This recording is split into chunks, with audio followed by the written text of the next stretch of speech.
श्री नरेंद्र मोदी जी उन्हीं मूल सिद्धांतों एकता, सेवा, विश्व कल्याण को लेकर ही तो आगे बढ़ रहे हैं। पूरा भारत मेरा परिवार है और फिर पूरा विश्व मेरा परिवार है। जब वे आज वहां पर पधारे हैं तो बड़ी मजे की बात यह है, पता है आपको क्या लेके गए हैं? ताजमहल का एक पीस नहीं या कुछ और नहीं, बल्कि भारत का वो महान कुंभ। मोदी जी आज के युग में एक उभरते हुए वैश्विक नेता ही नहीं, बल्कि एक आध्यात्मिक राष्ट्रदूत भी हैं, जो पूरी दुनिया को एकता, शांति और बंधुत्व के सूत्र में बांधने के लिए सतत प्रयत्नशील रहते हैं। 1999 के बाद किसी भारतीय प्रधानमंत्री की यह पहली आधिकारिक यात्रा है।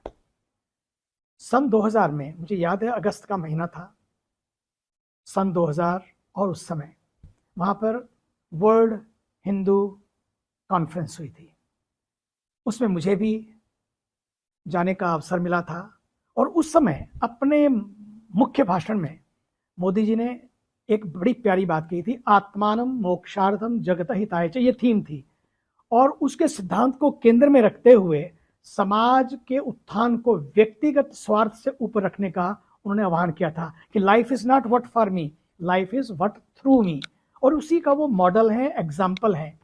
उनके विचारों और उनके भाषण ने वहां जितने भी थे सबको, चाहे पूज्य संत थे, सामाजिक कार्यकर्ता थे, राजनीतिक नेता थे, उन सबको प्रभावित किया था। वहां के प्रधानमंत्री जी आदरणीय माननीय सुदर्शन जी और माननीय श्री अशोक सिंघल जी, उन्होंने तो यहां तक कह दिया था कि आदरणीय मोदी जी संघ के सच्चे सिंह हैं। तो ये बहुत बड़ी बात है। आज प्रधानमंत्री जी के रूप में श्री नरेंद्र मोदी जी उन्हीं मूल सिद्धांतों एकता, सेवा, विश्व कल्याण को लेकर ही तो आगे बढ़ रहे हैं। पूरा भारत मेरा परिवार है और फिर पूरा विश्व मेरा परिवार है। केवल भारत के मुद्दों की बात नहीं, पूरे विश्व के मुद्दों की बात करते हैं। और ट्रिनिडैड की ये यात्रा उनके 25 वर्ष पुराने उस वैश्विक दृष्टिकोण की ही निरंतरता है, जिसमें भारत न केवल सांस्कृतिक रूप से सशक्त राष्ट्र है, बल्कि विश्व मंच पर अब शांति, संवाद और धर्म आधारित समरसता का भी तो अग्रदूत बना है। और ट्रिनिडैड में मैंने एक बात और देखी, उस दौरान भारतीय मूल के लोगों से वो गांव-गांव जाकर मुलाकात कर रहे थे। उनकी उस संघर्षशील जीवन यात्रा को उन्होंने समझने की कोशिश की और भारतीय संस्कृति और परंपराओं को बनाए रखने के उनके प्रयासों को भी उन्होंने खूब सराहा और कहा कि जगे रहो, जगाते रहो, अपने मूल, अपनी जड़ों से जुड़े रहो और अपने मूल्यों को मत भूल जाओ, मातृभूमि को याद रखो और कर्म भूमि की सेवा करो। ये उन्होंने उनसे बात उस समय कही थी। और आज मैं देखता हूं जब वे आज वहां पर पधारे हैं तो बड़ी मजे की बात यह है, पता है आपको क्या लेके गए हैं? ताजमहल का एक पीस नहीं या कुछ और नहीं, बल्कि भारत का वो महान कुंभ, जहां पर 67 करोड़ लोग आए और उस महासंगम में स्नान किया। उस महासंगम के पावन जल को और सरयू के पावन जल को वो लेकर गए और भगवान श्री राम के मंदिर की उस प्रतिमा को उन्होंने वहां की माननीय प्रधानमंत्री जी को भेंट किया। वो बिहार की बेटी हैं और मुझे लगता है बिहार में भी बाहर आने वाली है। बिहार अब नए ढंग से बाहर आएगी, क्योंकि बिहार की बेटी और फिर भारत, दोनों का जो मिलन हो रहा है। भारत के प्रधानमंत्री जी जब वहां पर हैं, एक नए युग की शुरुआत हो रही है। और मोदी जी आज के युग में एक उभरते हुए वैश्विक नेता ही नहीं, बल्कि एक आध्यात्मिक राष्ट्रदूत भी हैं, जो पूरी दुनिया को एकता, शांति और बंधुत्व के सूत्र में बांधने के लिए सतत प्रयत्नशील रहते हैं।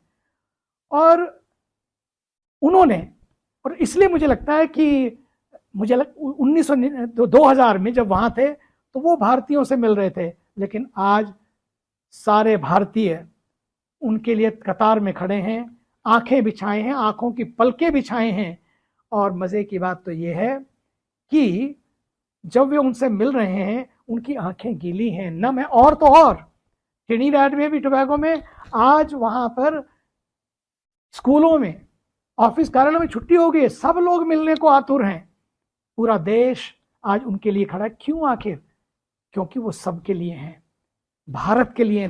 भारत उनके हृदय में धड़कता है और आज उन्हें देखकर हर भारतीय के दिल में अपनी मातृभूमि के लिए दिल धड़कने लगा। उन्होंने वसुधैव कुटुंबकम के मंत्र को केवल उद्बोधनों में नहीं बल्कि कूटनीति, सहयोग और सांस्कृतिक संवाद के माध्यम से मुझे लगता है उन्होंने व्यवहार में उतारा है।